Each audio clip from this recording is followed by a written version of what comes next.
August 22, 1959, the Philharmonic Auditorium in Los Angeles. It is the last night for the National Roadshow Tour of West Side Story in Los Angeles, before moving north to San Francisco's Coonen Theater for a 2-month engagement in the Bay Area.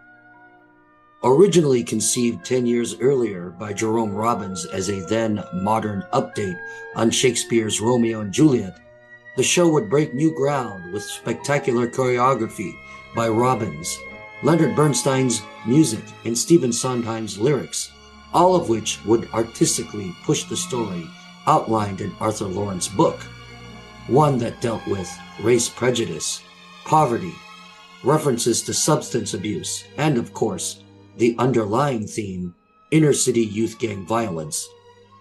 In fact, the show had been controversial 2 years earlier during its original 1957 Broadway run in New York, following its initial debut at the Erlanger Theater in Philadelphia.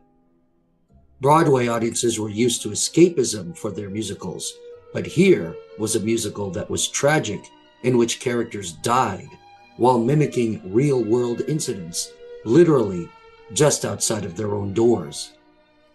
Now, 2 years later, in Los Angeles, a city with its own gang problems that had, curiously enough, provided the impetus for Leonard Bernstein's and Arthur Lawrence's 1955 reviving of Jerome Robbins' shelved idea from 1949, West Side Story was lauded as topical and socially relevant, a movement in 1950s art that could be seen in contemporaneous movies at the time of West Side Story's 1957 Broadway run and its 1959 Roadshow Tour. The movie adaptation of West Side Story itself was a part of that movement and would garner 10 Academy Awards. But that would be 2 years later, in 1961.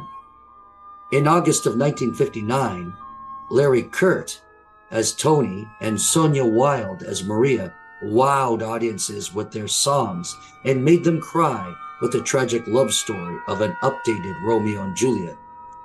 The show's selling point, however, as it traveled from engagement to engagement across the country, was that West Side Story tackled the issues of juvenile gang violence.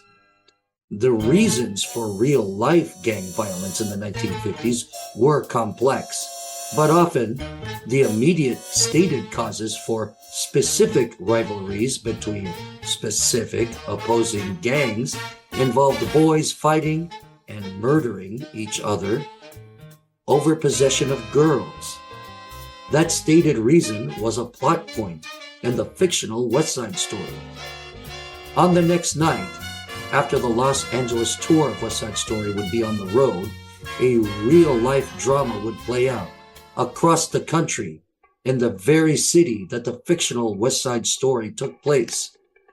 There, at a church-sponsored teenage dance in Manhattan's Lower East Side, boys of one gang, the Sportsmen, would dance with girls who belonged to another gang, the Forsyth Street Boys.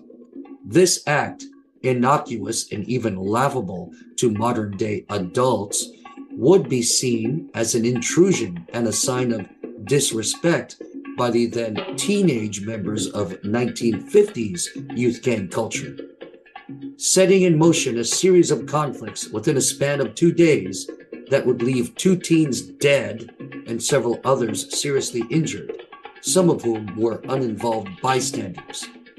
The incident would bring attention to New York's gang problem to the world, while a priest, who had overseen a tenuous truce between the gangs, would now voice his anger at the city who he felt had abandoned its youth, as the officials of that very city would accuse both him and his organization of giving de facto official recognition to the youth gangs, essentially handing over authority to what they saw as little more than young criminals.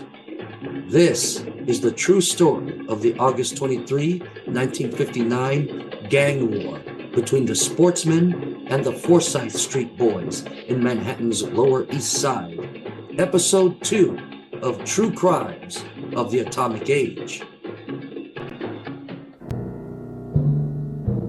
The 1950s is a time rightfully lauded as an era of family values. It was also a time of social change, both within American society and in pop culture, both of which resonate today. However, human nature is a constant for any time period, and the 1950s, being occupied by human beings, was concerned with the same social ills that have plagued humanity since the beginning of our existence. These were issues of poverty, social unrest, political instability and agendas, and crime. To deny that violent crime was a concern of 1950s society, to downplay or even state that such incidents did not exist or were supposedly unimportant, is to deny ourselves our ability to learn about our shared humanity and to hopefully reduce or even prevent such acts from occurring again. For both the highest aspirations of human kindness and the worst examples of the dark side of human nature have always existed side by side throughout humankind's existence. It is true today, and it was also true during the good old days of the post-World War II era of the late 1940s through the early 1960s, and during the actual decade between those two, that was the golden age of America.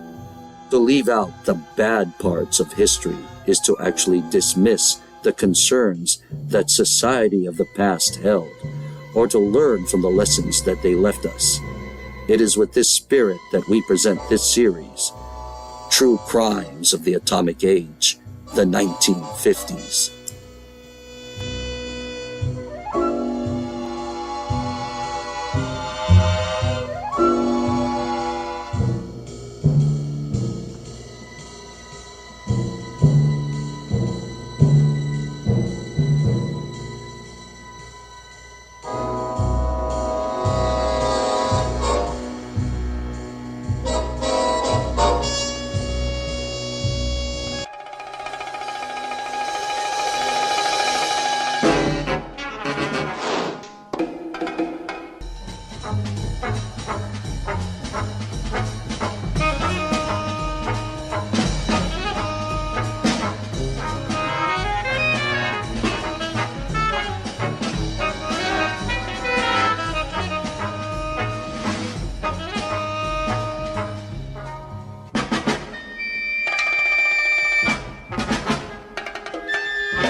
I have been very much interested lately in the case of Salvador Agron, the Puerto Rican boy who is under sentence of death on his conviction on 2 counts of murder in the first degree here in New York City. The psychiatrist who telephoned the boy's defense lawyers feels that Agron, who was 16 at the time, was actually psychotic when the terrible event took place on the evening of August 30th, 1959. It was that tragedy which led to his conviction.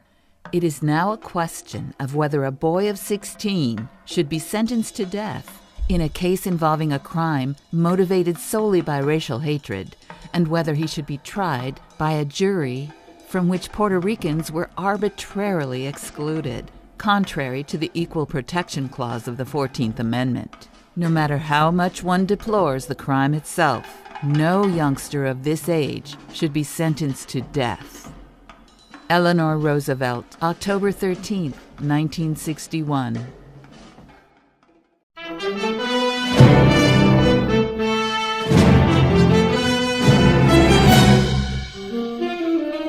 Rebel Without a Cause, Blackboard Jungle, West Side Story. To the mainstream, whether that is the current modern mainstream or former teenagers of the 1950s, today's senior citizens in their late 70s to mid-80s age range at the time of this documentary's recording. It is the popular fictional image of 1950s Hollywood films that usually comes to mind when discussing post-war teenage fighting gangs.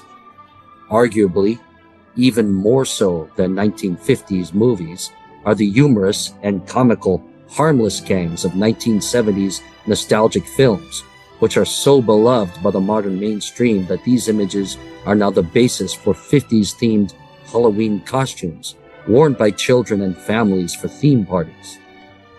This is in spite of the fact that the average and middle-class 1950s teenager was more often than not unfamiliar with their inner-city contemporaries and often dressed somewhat similarly to their conservative parents. Less discussed today are the actual, real-life 1950s-era youth gangs that were a genuine concern to post-war society at that time. Gangs with names that evoked status that these boys lacked in their everyday civilian working-class life, or names that evoked reckless fearlessness or identified them by their neighborhood block, giving them a sense of identity and place, were common. There were the Valiant Crowns and the Royal Knights, the Royal Lancers and Warlords, Hawaiian Warriors, the Corsair Lords, Young Lords, Hellburners, the Ellery Street Bops, and of course, the Sportsmen and Forsyth Street Boys. The members of these real-life fighting gangs of the post-war era were primarily composed of inner-city working-class or even impoverished teens from quote-unquote slum neighborhoods, often from troubled homes or sometimes from single-parent families, as some fathers had given their lives years earlier in World War II, or who had returned with lasting physical scars and PTSD. Some teen gang members came from families with parents who both had to work long hours for comparatively little pay, with little supervision for their children, and for whom strong and financially successful role models came from the streets. Unsurprisingly, some of these adult street role models were organized crime figures. However, one of the most common family situations in relation to boys who belonged to 1950s era inner city youth gangs was that of fathers who were simultaneously emotionally aloof towards their sons, overly strict, demanding, and even tyrannical in their attitudes towards them.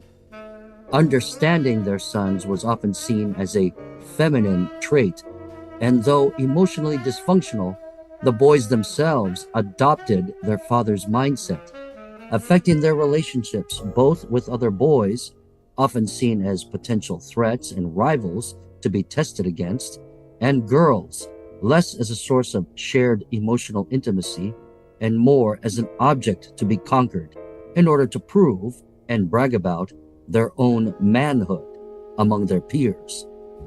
There was no one single 1950s youth gang culture. The modern, current, mainstream uses the phrase greaser to describe all 1950s teenage gang cultures, but in reality, there were a variety of youth gang cultures in the United States at that time. Each shared common traits, but also with distinctions in ritual, style of dress, code of conduct, and even slang that varied from region to region. Greasers did exist, particularly in Chicago, but a Chicago greaser was not necessarily the same as a bop or jitterbug from New York, or a pachuco from Texas or Southern California, or a drape from Boston, or a cat or frat from Louisiana. Bay Area poet laureate Patrick Coonen, who ran his own youth gang, the Junior Jokers, from about 1959 to 1962 near Galileo High School, describes the BART subculture of 1950s San Francisco. These years were taking place in 1958, 1959. The conflicts were usually mostly over girls and territory. 1960 to 61, when I went to Galileo High School, after leaving Galileo, going to Balboa is kind of when the clubs were starting to break up. You didn't see too many around anymore.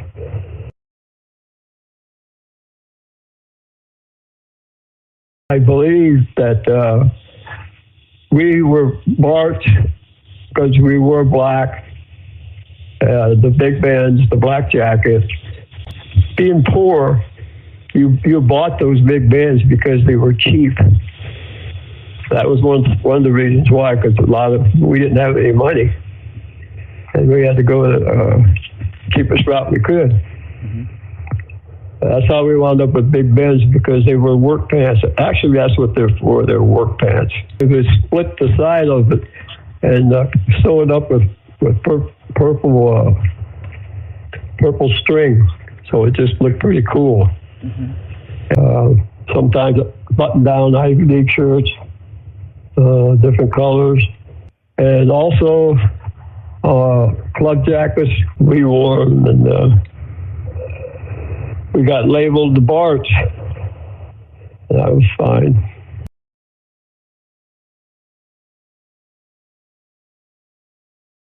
I really like to listen to KSAN or KDIA, where they played all the black music. That's the one I liked. Oh, I love that music. I love the doo-wop, the acapella, and I love the blues.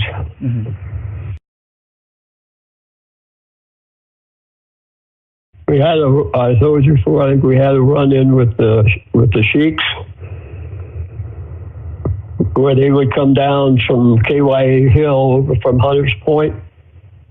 About once a year they would come down, and we would meet them halfway up there, and everybody would be yelling, "Hey, the guys are coming down the hill!" So everybody in the cove was getting baseball bats and bicycle chains and going up after them, chasing them back over the hill. We didn't want them down in our area at all. I had that incident with the Los Cavalanos. They said that their jackets were the same as ours, same color with the white band. They're the only ones. I went to Galileo 1962 and had a little skirmish with them. And after that, the principal was aware of what happened, and he said, "You can no longer wear your jackets at school." Like I told you, you could not show any fear whatsoever. You had to protect your turf at all costs. It was 1960. A friend of mine, the one that I got mistaken because he had red hair also. We came walking out of the projects, and at that time, he was wearing a trench coat. So I didn't pay too much attention to it. But a lot of those guys were starting to wear trench coats so they could steal stuff and hide them inside them. So we're walking up the Lincoln Avenue there, Bayshore Highway, and a car comes by with several guys in it. And they started calling us names and flipped us off. And my friend opened up his jacket and said, "Watch this." Boom, blows out the back window of their car. And they didn't come back. They kept on going. I said, "Man, are you out of your mind?" Yeah, he's the same guy, Michael, that was supposed to go with those guys down to San Mateo to rob a hotel. And they got in that gunfight. It was in the Chronicle, where they got the gunfight in the car and started shooting each other.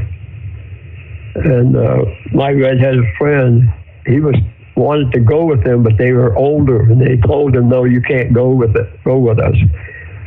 And the next day, he was delivering newspapers. The headlines showed what happened, and he wanted to go with them. Thank God he didn't, because he's been shot himself. Reputation was of the highest importance. Slights, both real and imagined, and no matter how inconsequential to mainstream sensibilities, had to be answered at all costs, even if the cost would be measured in young lives. The beating and stabbing murder of a 15-year-old boy by the name of Michael Farmer, partially handicapped from childhood polio, was one such example. The incident occurred on July 31st, 1957, 2 years before the Sportsman Forsyth Street Boys gang war, with the possession of a community swimming pool at New York's Highbridge Park being the stated cause of Michael Farmer's death. The boy himself, though handicapped, had been a member of the Jesters, rivals of both the Dragons and the Egyptian Kings, according to author Boabdil Vazquetelles, who went to high school with Michael Farmer. Was Michael Farmer a member of the Jesters? Yes, he was. He chased me from the pool on an occasion. He had a limp, but he could run pretty fast without a limp. Yeah, I avoided. I went with a couple of guys, and we didn't look like we were a gang, so we lucked out myself, that we never were stopped by the jesters going into the pool or coming out. But we were very, again, careful not to walk in groups. One or two of us would run by, and we were just lucky that we avoided being stopped. One occasion, the Michael Farmer with a couple of guys said, "Hey, what are you guys doing here?" And as he said that before another question, I just took off and ran, and he did chase me. Roger McShane was at the Highbridge Park with his friend, Michael Farmer. He had survived the attack, though had been seriously injured. He would later testify for the state of New York while receiving daily death threats at school. We asked Boabdil Vazquetelles whether or not Roger McShane himself had been a member of the Jesters. Was McShane a member too? Yes, he was. Yes, he was. They were all, you had to be. If you were able, you had to be a member of the gang.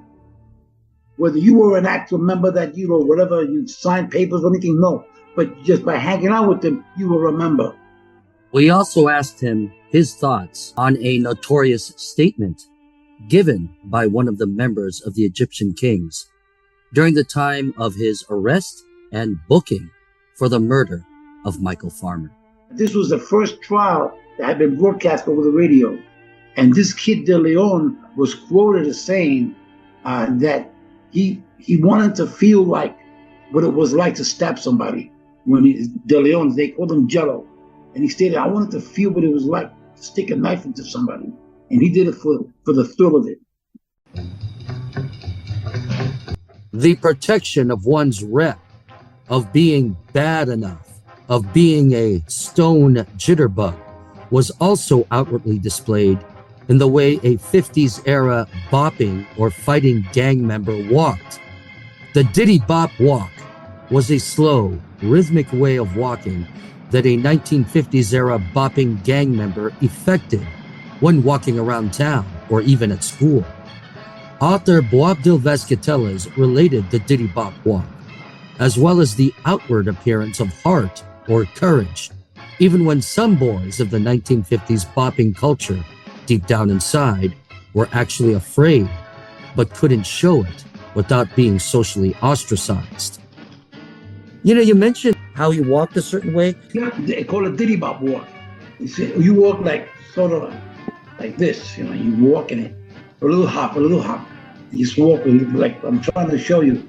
You walk down the street like, and you look at somebody in the eye and you're looking cool. What you looking at? You looking at me, mama, kick your, words like, and you were dying, you were scared out of your wits, but you had to talk that way. You had to walk like you were tough, and actually it worked. I would see guys, when I was small, I'd see guys walking like that. Oh man, I'm not messing with them. I'm not getting the guy. I'm not even gonna look that way. The reason why these kids joined gangs was to survive in their own neighborhoods. That's how it started. That I can relate again in the 50s, early 50s, hearing my cousins talking, other kids speaking. Yeah, I had to join, otherwise I'd be getting my butt whipped every day. So then there was respect. Hey, kid, don't mess with that guy because he belongs to this gang. So would you say there was a lot of testing of each other's? Oh, yes. Oh, yeah. They would be getting in each other's faces and getting up so far and hoping. It's like, there was an expression we said, he says, this guy was going to get into a fight, but the other guy was scared. And the other guy says, I was scared that he was scared. So I'm so scared. So in other words, both of them would, please somebody get in between us. And there were times when I saw like almost fights where guys would throw their hands around and not land one punch. They were just going like this, praying for somebody to break them up. I saw that a lot. It was a show, you would say. Oh, yeah. Show, yeah.